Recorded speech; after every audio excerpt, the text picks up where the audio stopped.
John chapter 10, verse 22. So we are on the balcony here of the Gravy Baby restaurant here in Melaka with the sign, welcome to the historic city of Melaka there in the back. It's a nice place, kind of. But yeah, it's lots of tourists understandably around. And I think by now it's kind of becoming a little bit more on the expensive side for tourists here, but it's still worth sure a visit. Verse 22. At that time, the Feast of Dedication took place at Jerusalem. It was winter, and Jesus was walking in the temple in the colonnade of Solomon. So it says it's in the Feast of Dedication. It's in Jerusalem, ostensibly, where all the feasts had to be held, right? And it's winter time, because like the Feast of Dedication is kind of going to be in the winter time.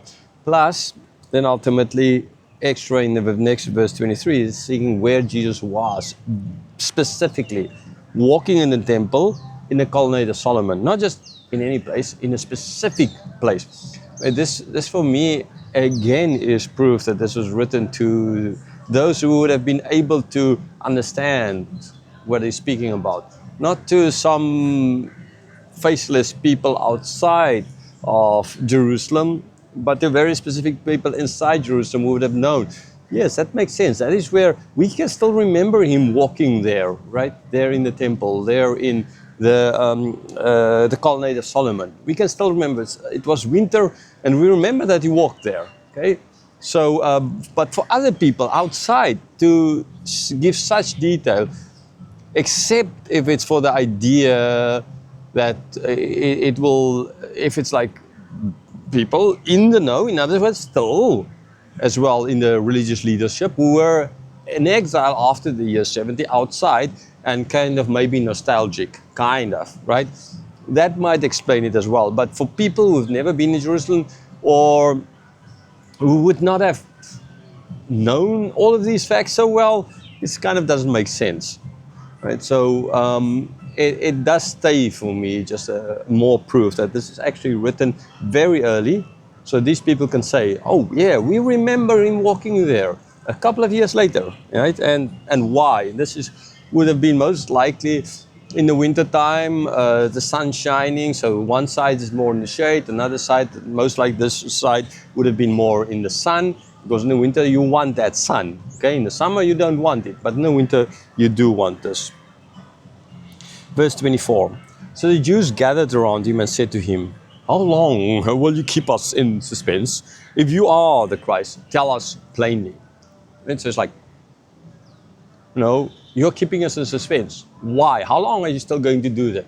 Can't you just plainly tell us? Black and white? I mean, he's been telling them a number of times. And every time their reaction was they wanted to take stones and kill him. It's like when they tell him, they want to kill him. And now they're asking him to tell them, right? I mean, yeah, it's kind of... Verse 25. Jesus answered them, I told you, and you do not believe. The works that I do in my Father's name bear witness about me. Right? So Jesus answered them, yes, I did tell you. Okay, now Jesus would not have laughed now, like when I laughed reading this, it's just because of the, in a sense, like, I mean, Jesus did tell them, right? He did tell them. And he told them a number of times. And they still did not believe.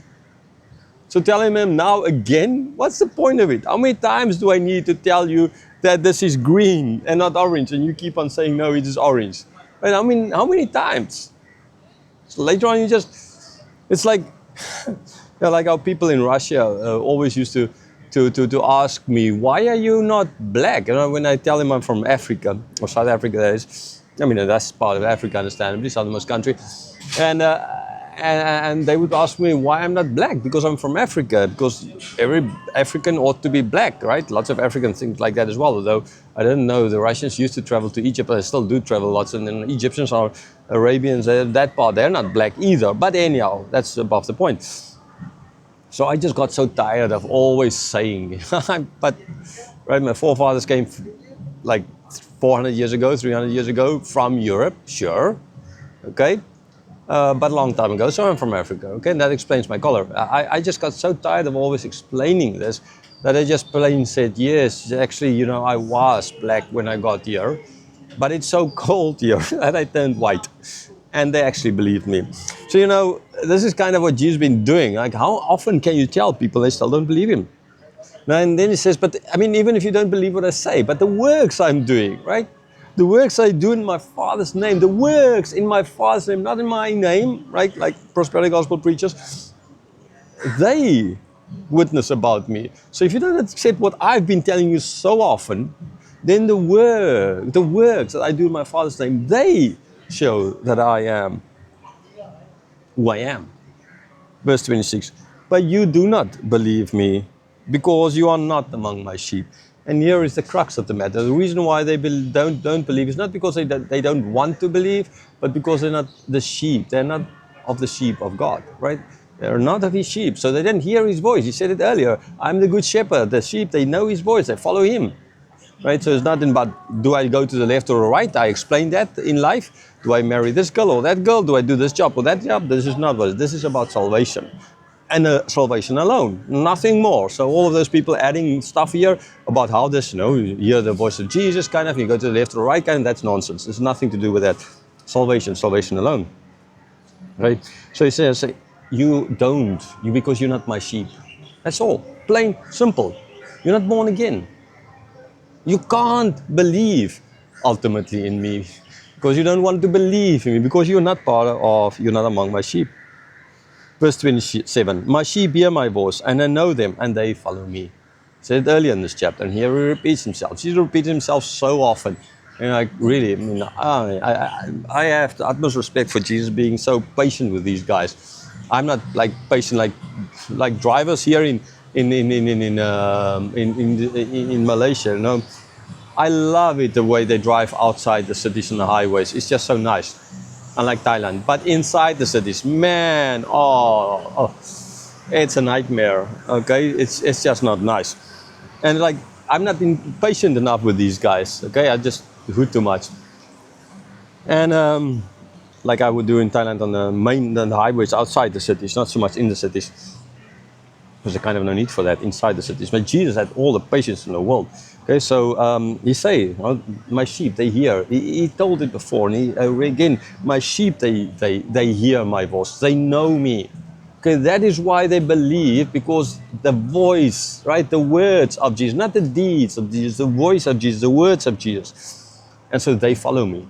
So if you were, then you. So it's not a question of, right, you can make a choice to follow me.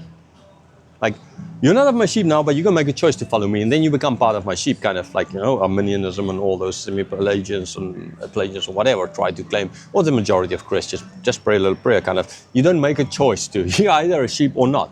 You're born of the Spirit or not. You didn't play a role in that.